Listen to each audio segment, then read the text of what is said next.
What we're seeing happen right now is the economy is changing and our workforce is changing. On one end, we're seeing slowdowns in our economy and we're seeing pain in the economy, which means businesses are going to have to find ways to cut costs.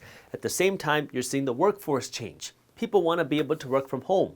And so now if people can work from home and companies are trying to cut costs, this gives more fuel to companies to potentially find workers overseas where they can find similar labor, maybe a little bit lower quality, maybe even higher quality at a lower price. And then second, we have things like artificial intelligence coming in, which can do some of the work that humans can do for a fraction of the price.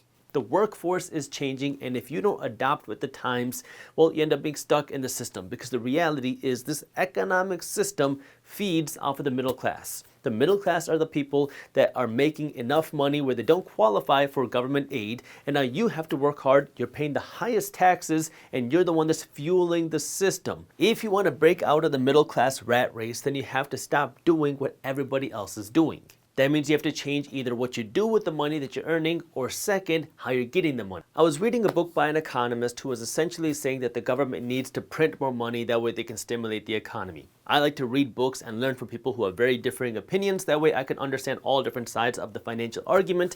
But this economist was essentially saying that the government needs to print more money, that way they can hand this money out to poor people, and then they were talking about why they need to tax the rich. Because when rich people make more money, they are more likely to not spend this money and put it into the economy. Because when rich people make money, they're going to either save the money or they're going to invest that money, which doesn't stimulate the economy. Versus when you give money to the middle class or to poor people, they're much more likely to spend this money, which then stimulates the economy. Because when you have $10 in your hand and then you go to Chipotle, well, now Chipotle is making money and now that money is flowing through the economic system, which stimulates the economy. Versus if you take that $10 and you put it in your pocket, it doesn't do anything. If you take that $10 and you put it into the stock market, it's not stimulating the economy.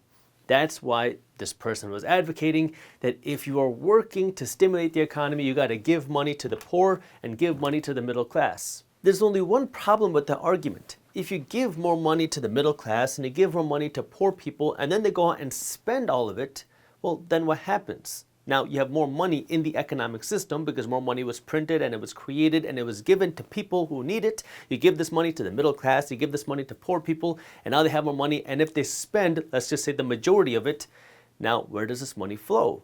Well, it's going to go to Chipotle. It's going to go to Walmart. It's going to go to Kroger. It's going to go to Amazon. It's going to go to Apple. Now these corporations make money, and who makes money then? Well, yeah, the workers continue to get their salary. Maybe they get a little raise, but then it's the investors. It's the people that own these corporations that get to reap the big rewards because now they have bigger profits. Why do they have bigger profits? There's more dollars in the economy.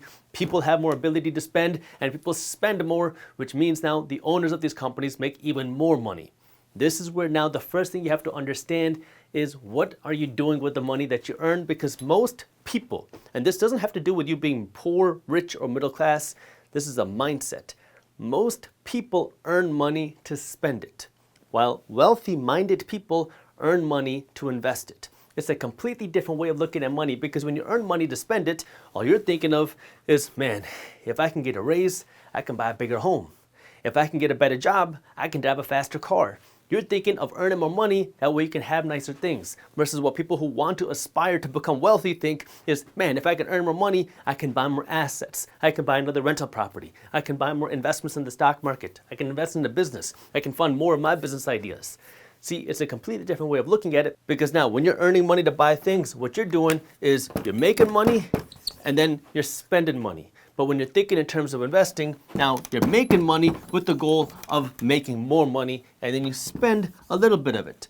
But the goal here is to grow this. That way now, when you spend a little bit of it, this little bit is way more than how much you have the ability to spend here, because now you're working to earn money, which is buying you assets, which are making you even more money. So you create a wheel that's working to build you more wealth. This is why the first thing you have to work on is what you do with the money that you earn, and you have to create a system that your money is working to grow how much money you have. We have a very unique opportunity here in America that you don't really have anywhere else in the world. America is one of the few places, if not the only place in the world, where you have a system where anybody has the ability.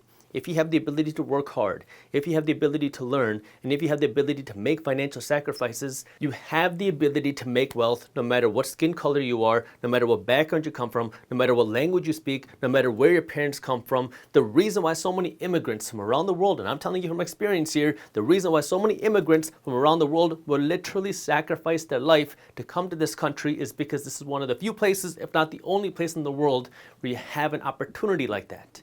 You don't have these same opportunities other places. If you enjoyed this short clip from my longer videos, here's another clip that I think you'll love. And while you're at it, if you're interested in learning more about how to start generating passive income, our team put together an amazing guide on how to start generating passive income for free. All you gotta do is click that button right over there. Thank you for watching, and as always, keep hustling.